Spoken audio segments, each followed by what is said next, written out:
हरियाणा के शिक्षा मंत्री कंवरपाल गुर्जर से हमारे वरिष्ठ संवाददाता पवन सिवर ने खास बातचीत की है। इस दौरान शिक्षा मंत्री कंवरपाल गुर्जर ने स्कूलों में शिक्षा की स्थिति को लेकर कई अहम जानकारियां दी। उन्होंने कहा कि प्रदेश में पीएम श्री योजना के तहत 238 स्कूल चिन्हित किए गए हैं।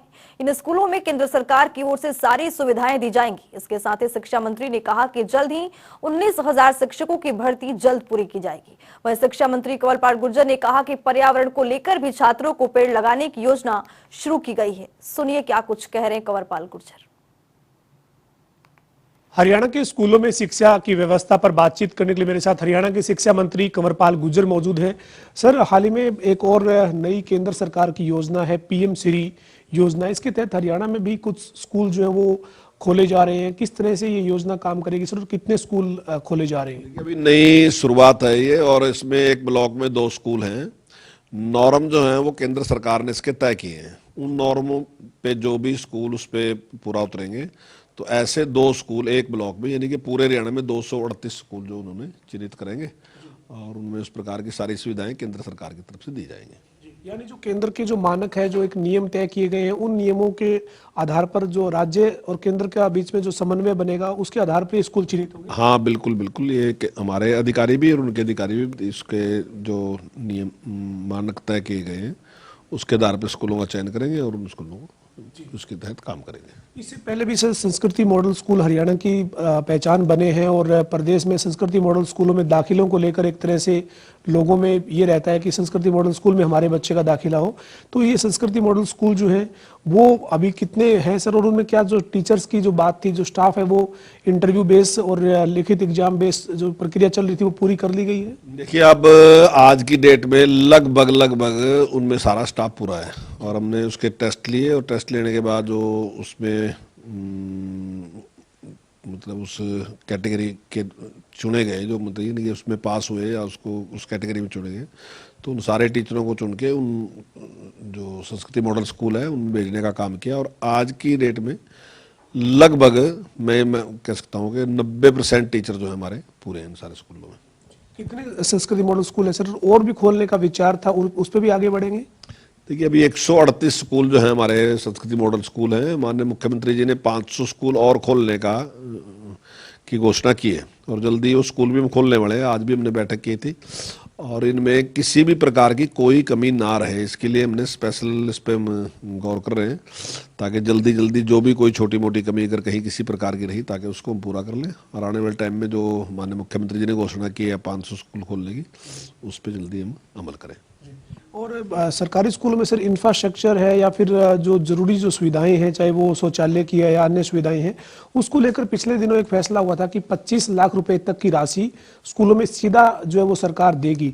तो उस पर क्या कितना काम चल रहा है सर? अभी हाल ही में एक जानकारी है कि करीब 95 करोड़ रुपए की राशि जो है वो स्कूलों में ड्यूल डेस्क और इनके लिए मंजूर हुई है। देखिए, उसमें हमने 26 ब्लॉक दोनों कामों के लिए, सिविल वर्क के लिए भी 26 ब्लॉक और ड्यूल डेस्क के लिए भी 26 ब्लॉक का चयन किया है, और उन सभी ब्लॉकों में ये काम शुरू रहा। हम एक साथ भी कर सकते हैं, मैं समझता हूँ, लेकिन एक साथ अगर हम पूरे हरियाणा में करते शायद हौच पौच हो जाता। दूसरी बात ये भी थी कि जो प्रॉब्लम आएगी वो अभी सामने आ जाएंगी। 26 ब्लॉक में जब हम काम कर रहे थे, तो उसके बाद वो जो भी प्रॉब्लम होगी, हालांकि पहले हमने सैंपल के तौर पर एक स्कूल का किया था, तो अब 26 अब कर रहे हैं कि अगर कोई प्रॉब्लम आती है तो अभी सामने आ जाएगी। लेकिन रिजल्ट बहुत अच्छे हैं। मैं जितने भी स्कूलों में गया, जहाँ भी मैंने बात की, या टीचरों से भी बात की, या हेड टीचर से बात की, तो सबका अनुभव बहुत अच्छा है। वो कह रहे हैं कि बहुत अच्छा है, और क्वालिटी वाइज भी बहुत अच्छा काम हो रहा, और काम हमने बांट दिया। अब वही सारा काम जो हम पहले ठेकेदार से दूसरे से करते थे, अब वही काम एसएमसी जो है वो उसकी देख रेख में रहा। तो मेरा ख्याल है इतनी मतलब बारीकी के साथ हम उस पर नहीं कर सकते थे, देखभाल नहीं उसकी कर सकते थे, जितनी अच्छे तरीके से एसएमसी और हमारा हेड टीचर कर रहा। तो मुझे ऐसा महसूस हो रहा है कि बहुत अच्छे तरीके से काम चल रहा। और अगर ये अब की बार जैसे 26 ब्लॉक का जो हमने दिया, जैसे ये रहा, मैंने हालांकि आज कह दिया सभी अधिकारियों को कि जो अगले स्कूल हैं उसका भी फैसला तुरंत करके, और हम उसके लिए भी एस्टिमेट बनाने का काम हम जल्दी शुरू कर दें, ताकि जिस समय 26 का ब्लॉक का काम पूरा हो तो हम तुरंत ही अगले स्कूलों में भी काम शुरू कर सकें। ये एसएमसी यानी स्कूल मैनेजमेंट कमेटी और स्कूल का जो हेड टीचर है, ये मिलकर काम करते हैं। एसएमसी जो है वो गांव के लोगों की बनी हुई स्कूल के साथ कोऑर्डिनेशन के लिए, यानी आपका कहना ये है कि पारदर्शिता के साथ काम हो रहा है। किसी तरह के जो आरोप लगते थे कि स्कूल में पैसा आया लगाया नहीं गया, अब उस तरह के आरोप नहीं लग रहे।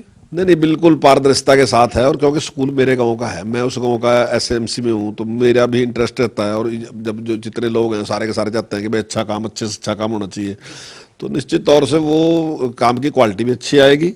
और फिर उनकी जिम्मेदारी है ना जी, तो अगर वो कल हमें कहेंगे तो हम कहेंगे हमने तो पैसे दिए आपने, आपने स्कूल और अच्छा करना चाहिए।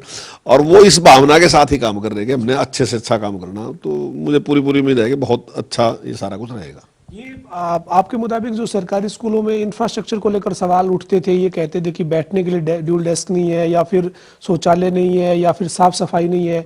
अब ये इंफ्रास्ट्रक्चर को बेहतर करने पर जोर है, ताकि सरकारी स्कूलों में जो लगातार दाखिले बढ़ रहे हैं पिछले कुछ साल से, वो और ज्यादा उसी गति से आगे बढ़े। नहीं देखिए, काफी लंबे टाइम से हमारे पास ये 220 करोड़ का हमने निर्णय लिया था कि हम ड्यूल डेस्क खरीदेंगे। तो उसमें कई बातें चलती रही, तो लेकिन एक दिन बैठे तो हमारे मुख्यमंत्री लगे कहने के इसको इस तरीके से करते हैं। और मैंने भी बात रखी थी, तो मुख्यमंत्री लगे ठीक है, हालांकि उनका अपना आइडिया भी था। तो उसके बाद ये निर्णय लिया, और मुझे लगता है कि काफ़ी अच्छा लिया गया निर्णय। इससे काम भी जल्दी होगा, क्वालिटी भी अच्छी मिलेगी। और जो अभी हमने संस्कृति मॉडल स्कूल खोले हैं, जैसे अभी हम टीचरों की भर्ती भी कर रहे हैं। मैंने स्टार्टिंग में भी ये बात कही थी कि जब हमारा कार्यकाल पूरा होगा तो उस टाइम तक 50% बच्चे सरकारी स्कूल में होंगे और 85% बच्चे प्राइवेट में होंगे। क्योंकि एक टाइम लगता है बच्चों को पढ़ने के लिए। पहले 40 हमारे पास थे, 60 प्राइवेट में थे। तो ये काफ़ी अच्छा है। हालांकि मुझे उम्मीद है कि शायद ये 50 से भी ज़्यादा हो जाए। जैसे अभी मैंने टीचरों की भर्ती करी, तो मैं उम्मीद करता हूँ कि बच्चे और भी 50 से भी ज़्यादा बढ़ सकते हैं। लेकिन 50 की हमने पहले कही, तो मुझे पूरी उम्मीद है कि आने वाले टाइम में हमारे पास काफ़ी बच्चे और भी बढ़ेंगे। टीचर्स की भर्ती करने जा रहे सर, करीब 11,000 टीचर्स की भर्ती का विज्ञापन जारी हो चुका है, जिसमें टीजीटी भी है और पीजीटी भी है। तो ये 11,000 टीचर्स की भर्ती होने के बाद, प्रक्रिया पूरी होने के बाद, ये कह सकते हैं कि मोटे तौर पर जो शिक्षकों की कमी थी वो लगभग पूरी हो जाएगी। नहीं, इसमें 8,000 टीचर हम और भी ले रहे हैं, कौशल विकास के माध्यम से भी ले रहे हैं। लगभग 19 से 20,000 टीचर हैं। 19,000 कुछ हैं, 20 से थोड़ा कम है और 19 से ज़्यादा है। तो इतने टीचरों की भर्ती हम करने लग रहे हैं। और ये टीचरों की भर्ती होते ही मैं समझता हूँ कि लगभग कोई कमी कहीं रहेगी नहीं। रेस्टलाइजेशन करने से भी कुछ फर्क पड़ा और सारा कुछ करने से। तो अगर कहीं कमी रहेगी तो और भी उसके बारे में भर्ती की जा सकती है, ऐसी बात नहीं। लेकिन टीचर की कोई कमी नहीं रहेगी आगे। ये जो शिक्षा नीति को आपने 2025 तक लागू करने का एक तरीके से फैसला किया है, तो आपको लगता है कि जो ये तमाम आप कदम उठा रहे हैं शिक्षा के क्षेत्र को लेकर, तो हरियाणा अग्रणी राज्यों में होगा, शिक्षा नीति को लागू करने वाला राज्य होगा? देखिए, हमारा पूरा प्रयास है। माननीय मुख्यमंत्री जी ने, जब माननीय प्रधानमंत्री जी ने ये घोषणा की कि 2030 तक आपको नई ये जो नेशनल एजुकेशन पॉलिसी है इसको पूरी तरीके से लागू करना, तो माननीय मुख्यमंत्री जी ने उसी समय कहा था कि हम 2025 तक इसको लागू करेंगे। और हमने उस पर काफ़ी कुछ काम कर भी दिया। कुछ काम हम पहले कर भी चुके थे। जो नई एजुकेशन पॉलिसी आई उसमें जो काम की जिम्मेदारी दी गई थी, उसमें से काफ़ी काम ऐसे थे जो हमने पहले ही कर लिए थे और हम उस दिशा में बढ़ रहे थे। तो माननीय मुख्यमंत्री जी ने कहा कि 2025 तक हम पूरी करेंगे। और मैं विश्वास दिलाता हूँ आपके चैनल के माध्यम से कि हमारा पूरा प्रयास रहेगा कि 2025 तक हम इसको इम्प्लीमेंट कर दें। सर, एक शिक्षा के साथ साथ आप पर्यावरण के ऊपर भी पूरा जो वो फोकस कर रहे हैं। आपने आज भी एक बैठक की है वन विभाग के अधिकारियों के साथ, और बच्चों में खास तौर पर पर्यावरण को लेकर जागरूकता है। इसको लेकर आपने एक पहल की है कि स्कूली जो बच्चे हैं वो भी पेड़ पौधे लगाएं, उनकी देखभाल करें। तो उसको लेकर एक आपने शुरुआत की है कि छात्र जो है वो पेड़ लगाता है और उसकी देखभाल करते हैं, तो उसको आप नंबर देंगे। तो वो किस तरीके से काम करेंगे सर? देखिए, आज पर्यावरण बहुत बड़ी समस्या है। हमने पहले एक निर्णय लिया था कि जो पेड़ 70 साल से पुराने हैं उनको हम पेंशन देंगे ताकि उनका भी बचाव हो सके। इसी प्रकार से हमने एक निर्णय लिया कि अगर किसान अपने खेत में एक तरफा पेड़ लगाएगा तो हम उसको भी इंसेंटिव देंगे। तो वो भी हमने 10,000 रुपये साल उसको 3 साल तक देंगे। इस प्रकार का निर्णय लिया। जल्दी वो लागू हो जाएगा। अभी तो लागू नहीं हुआ, लेकिन जल्दी उसको भी हम इम्प्लीमेंट। तो ऐसे ही जो हमारे बच्चे हैं, हम उनको जब 9th क्लास में आएंगे तो एक पेड़ उनको देंगे, और जब 12वीं क्लास में हम उसको देखेंगे तो उसके बाद हम 5 नंबर उस बच्चे को देंगे। अगर वो पेड़ जिस प्रकार 0 से 5 नंबर होंगे। अब पेड़ की प्रोग्रेस क्या है उसके ऊपर डिपेंड करता है। तो जैसी उसकी प्रोग्रेस होगी वैसे ही उसके नंबर दिए जाएंगे, ताकि एक जहाँ पेड़ ज़्यादा होंगे उसके साथ साथ भावनात्मक रूप से भी बच्चा उसके साथ जुड़ेगा।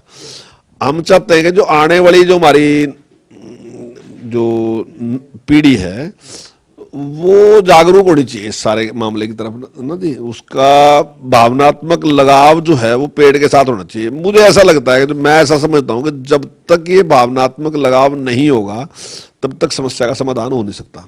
अगर हम इन बच्चों को इस प्रकार से से इसके साथ जोड़ते हैं तो मैं समझता हूँ कि आने वाले टाइम में समस्या समाप्त होगी। हमने इसी प्रकार का एक निर्णय लिया कि स्कूल में भी बच्चों को हमने स्पेशल कहा है कि भाई इस प्रकार के नाटक, इस प्रकार के गीत जो बच्चे प्रस्तुत करेंगे उनके लिए भी कोई इनाम की घोषणा हम रखेंगे।